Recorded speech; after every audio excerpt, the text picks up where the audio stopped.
Hi உறவுகளுக்கு வணக்கம். இன்றைக்கி சூப்பரான ரெசிபி தான். அடிக்கிற வெயிலுக்கு குழு குழுன்னு மாம்பழமும் மில்க்கும் வச்சு குச்சி ஐஸ் தான் ரெடி பண்ண போகிறேன். வாங்க எப்படி செய்யலான்னு பார்க்கலாம். இதுக்கு ஒரு மாம்பழம் எடுத்து நல்லா கழுவிட்டு தோலெல்லாம் சீவிட்டு குட்டி குட்டியாக கட் பண்ணி சேர்க்க போகிறேன். நல்ல இனிப்பு சுவையான மாம்பழமாக இருந்தால் தான் இந்த குச்சி ஐஸ் வந்து சூப்பராக இருக்கும். புளிப்பு சுவை இருந்தால் அவ்வளோ நல்லா இருக்காது. நல்ல இனிப்பான மாம்பழம் தான் எடுத்துருக்கிறேன். எடுத்து நல்லா குட்டி குட்டியாக கட் பண்ணி இந்த மிக்ஸி ஜாரில் போட்டு நல்ல ஒரு திக்கான பதமாக அடித்து எடுத்துகிட்டு வந்துடலாம். தண்ணியாக இருந்தால் அவ்வளோ நல்லா இருக்காது. திக்காக இருந்தால் தான் இந்த குச்சியஸ் வந்து சாப்பிடும்போது நல்ல ஒரு பால் தன்மையாக இருக்கும். இப்போ பாருங்கள் எல்லாம் சூப்பராக ரெடி ஆகிட்டு இப்போ அடுப்பில் ஒரு பாத்திரம் வச்சு பாத்திரம் சூடானதும் ஒரு 200 மில்லி அளவுக்கு மில்க் சேர்க்க போகிறேன். அதாவது ஃபுல் க்ரீம் மில்க் தான் சேர்க்க போகிறேன். சேர்த்துட்டு அடுப்பை வந்து லோ ஃப்ளேமில் வச்சுட்டு கைவிடாமல் ஒரு தடவை நல்லா கலந்து விட்டுறலாம். அடுத்ததான் ஒரு 100 கிராம் அளவுக்கு சுகர் சேர்க்குறேன். சுகர் சேர்த்துட்டு இது கூடவே கொஞ்சமாக உப்பு சேர்க்க போகிறேன். உப்பு சேர்க்கும் போது இந்த இனிப்பு சுவை இன்னுமே சூப்பராக இருக்கும்.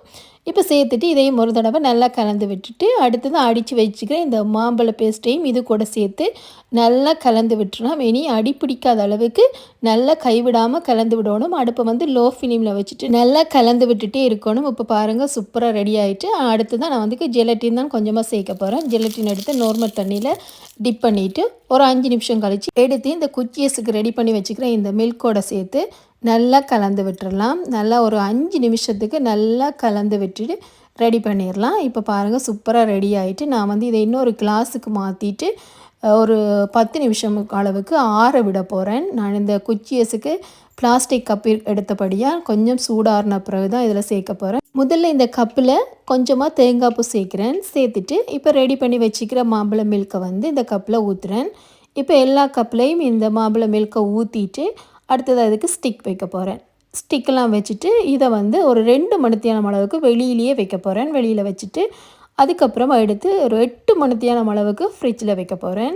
8 மணித்தியாலம் ஃப்ரிட்ஜில் வச்சு எடுக்கும்போது பெர்ஃபெக்டாக ரெடி ஆயிரும்.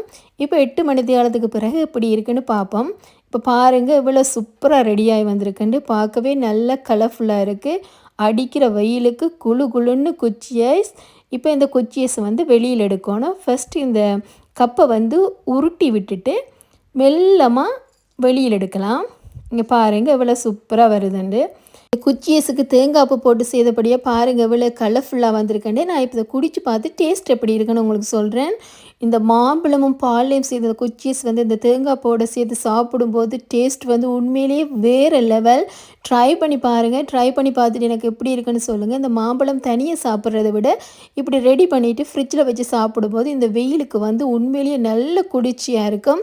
இந்த வீடியோ உங்களுக்கு பிடிச்சிருந்தால் லைக் பண்ணுங்கள், ஷேர் பண்ணுங்கள், மறக்காமல் சப்ஸ்கிரைப் பண்ணுங்கள். இது போல் இன்னொரு வீடியோவில் உங்களை சந்திக்கிறேன். ஓகே பா.